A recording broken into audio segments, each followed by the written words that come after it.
ചങ്ങനാശ്ശേരി അതിരൂപത പൊടിപ്പാറ തിരുക്കുടുംബ പള്ളിയിൽ Sunday സ്കൂളിൻ്റെയും Cherupushpa mission ലീഗിൻ്റെയും കുട്ടികളുടെ നേതൃത്വത്തിലെ സത്രങ്ങളിലൂടെ കിടപ്പ് രോഗികൾക്ക് ഉണ്ണിശയ്ക്കൊരു പുതപ്പുമായി കടന്നു ചെന്ന് പ്രായമായിരിക്കുന്നവരെ ആദരിക്കാനും ബഹുമാനിക്കാനും സ്നേഹാദരവുകൾ ഏറ്റുവാങ്ങുവാനും കുട്ടികൾ തയ്യാറായി.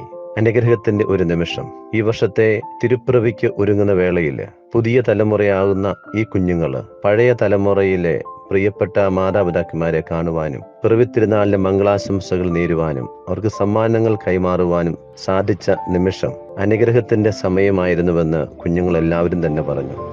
ഇത് വലിയൊരു അനുഭവമായിരുന്നു. ജീവിതത്തിൽ കിട്ടിയ ദൈവാനുഗ്രഹത്തിന്റെ സമയം. ബഹുമാനപ്പെട്ട സിസ്റ്റേഴ്സ്, അധ്യാപകരുടെ നേതൃത്വത്തില് ഭവനങ്ങളിൽ കടന്നു ചെന്നപ്പോൾ അവിടെ കാണുവാൻ സാധിച്ചത് വലിയ ഒരു അത്ഭുതം. സത്രങ്ങൾ തേടിയുള്ള യാത്ര. യൗസപിതാവും മാതാവും ഉണ്ണീശോയ്ക്ക് ജന്മം കൊടുക്കുവാൻ സത്രങ്ങളിലൂടെ അലഞ്ഞു. പ്രായമായി കിടപ്പ് രോഗികളായിരിക്കുന്ന, ഒരുപക്ഷെ ആരും സന്ദർശിക്കാൻ പോലും വരികയില്ലാത്ത അവസ്ഥയിൽ ഇതാ കുട്ടികളെല്ലാവരും ഒന്നുചേർന്ന് കടന്നു വന്നപ്പോൾ ഉണ്ണീശോയെ കാണുവാനായിട്ട് എത്തിയതുപോലെ ഉണ്ണീശോ കാലിത്തൊഴുത്തിൽ പിറന്നപ്പോൾ പൊന്നും മീറയും കുന്തിരിക്കവുമായി പൂജ്യരാജാക്കന്മാർ കടന്നു വരുന്നു, ആട്ടിടയന്മാർ കടന്നു വരുന്നു. 60ഓളം വരുന്ന കുടുംബങ്ങളെ കാണുവാനും കേൾക്കുവാനും സാധിച്ച ഈ നിമിഷം, ഈ ക്രിസ്മസ് ദിനത്തോടനുബന്ധിച്ച് ഇത് ചെയ്യുവാൻ സാധിച്ചത് മഹാഭാഗ്യമായി, അനുഗ്രഹമായി, അത്ഭുതം തന്നെ എന്ന് കുട്ടികൾ വിവരിക്കുകയാണ്.